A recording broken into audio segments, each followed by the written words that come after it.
প্রচণ্ড গরমে রান্না করতে ভালো লাগছে না, তাই ভাত বসিয়ে দিলাম আর কড়া করে কাতলা মাছ ভাজলাম। সঙ্গে নিলাম ঘি, কাঁচা লঙ্কা, পেঁয়াজ, আলু সিদ্ধ ভালো করে কাঁচা লঙ্কা দিয়ে মাখলাম। আর ঘি দিয়ে ভাতটা ভালো করে মেখে এরকম কড়া করে মাছ ভাজা দিয়ে ভাত খেতে খুবই ভালো লাগে। আপনারা কারা কারা এই খাবারটা খেতে পছন্দ করেন?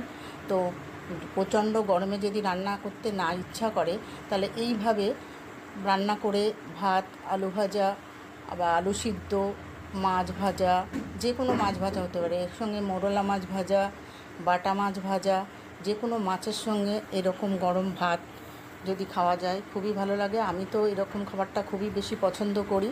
তো গরমে রান্না না করে আজকে এই খাবারটা করলাম।